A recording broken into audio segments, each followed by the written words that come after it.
Attention to orders. The United States Army Command and General Staff College. Be it known that General Bipin Rawat, Chief of the Army Staff of the Indian Army, in recognition of outstanding military achievement in service to his country's armed forces, has been inducted into the United States Army Command and General Staff College International Hall of Fame.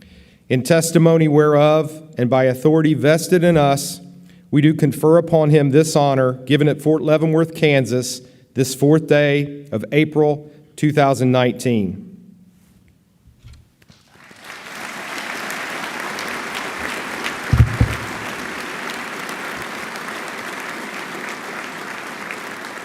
General Galloway and General Rawat now unveil the portrait we will place in the International Hall of Fame.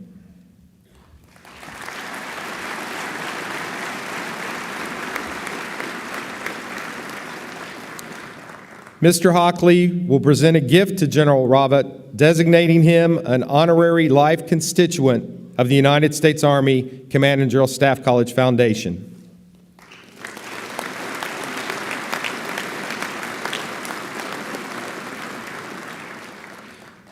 And General Galloway will present a certificate on behalf of the Military Order of the World Wars, signifying General Rawat's status as an inductee into the International Hall of Fame.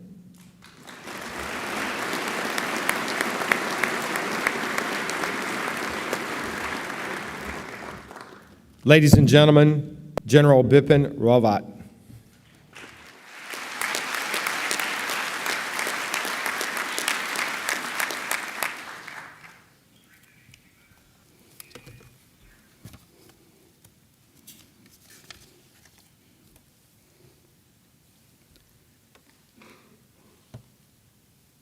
Good morning, everybody.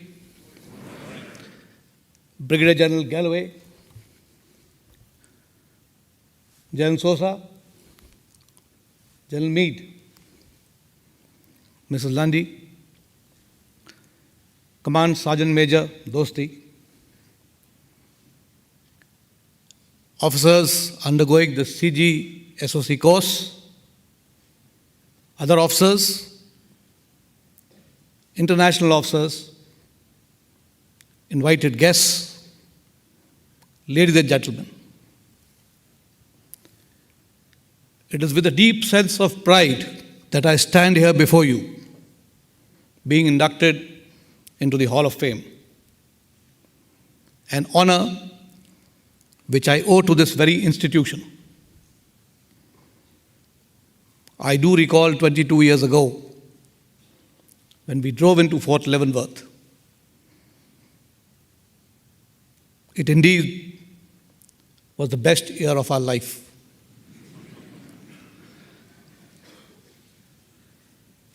The hall wasn't as good as it is today, but yet it imparted knowledge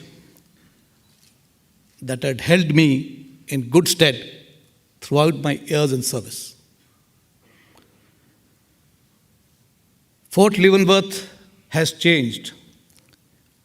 Only the structures have witnessed a change.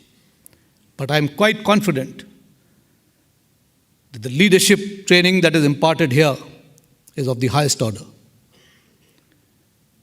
The operational art perspective that each one of us went through has helped me in riding the rough waves throughout my career, taking timely decisions when they were called for.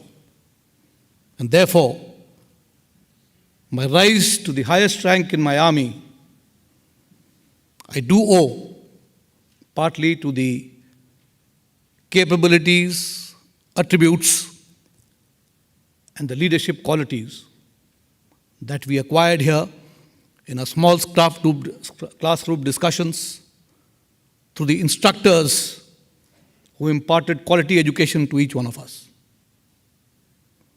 I stand tall here today because of this very institution for which I am most grateful. As far as India and the United States are concerned, the leadership of both our nations are envisioning a common vision for the international community. And with that vision in sight, we are working on common principles which bind us together. And hopefully, in the future, we will see a rare strategic partnership developing between India and the United States. Like the United States, we are very concerned about the global international order and the manner in which it is emerging. We all want a rule-based order. And that is one issue where we wish to collaborate. The next issue on which we need to move on ahead is complete freedom of navigation on the high seas. While in India, we are more concerned about the Indo-Pacific region, through which area passes 70% of the world's commerce and trade, and 60% of the energy requirements of the entire international community. Therefore, freedom of navigation on the high seas is of utmost primacy and concern to us. While we do understand the United States has a global presence and must ensure the freedom of navigation and UNCLOS being applied in every ocean and sea around this globe. We, in particular, wish to collaborate to ensure that the Indo-Pacific region remains safe for freedom of navigation. The next issue is the issue on global war on terrorism. India is located in a region which is the epicenter of terrorism. Along with the United States, we have a common vision to ensure that no country can carry out activities of terrorism through state-sponsored terrorism. We must eradicate this menace from the face of the earth, because no longer can we allow the future generation to get affected by violence and the culture of gun. So this is one common understanding that we have, and we are very happy to get the support of the United States on this issue. Next is the menace of drugs. India lies between the Golden Triangle and the Golden Crescent. And it is from this region emerges the largest quantities and varieties of drugs which are being smuggled to the Western Hemisphere, which are affecting our future generations, and to a large extent are providing the fuel and fodder for terrorism. And last but not the least is the protection of the environment, because we cannot allow our future generations to be affected by a degraded environment. And this is one issue where we need to collaborate.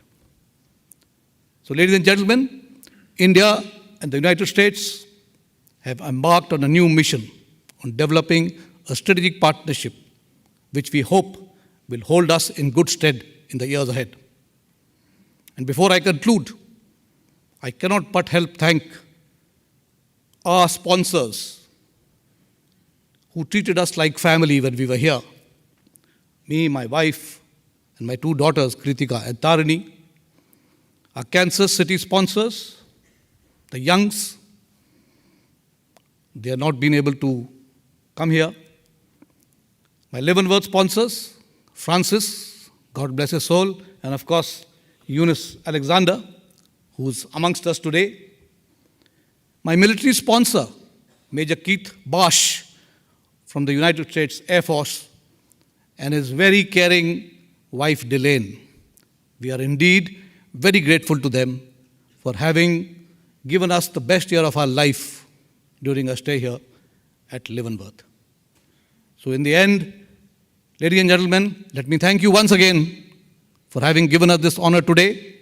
And with this, I also compliment General and Mrs. Sosa and General and Mrs. Meade for having also got the opportunity of being inducted to the Hall of Fame along with us. Thank you, and long live India-US relationship. Jai Hind.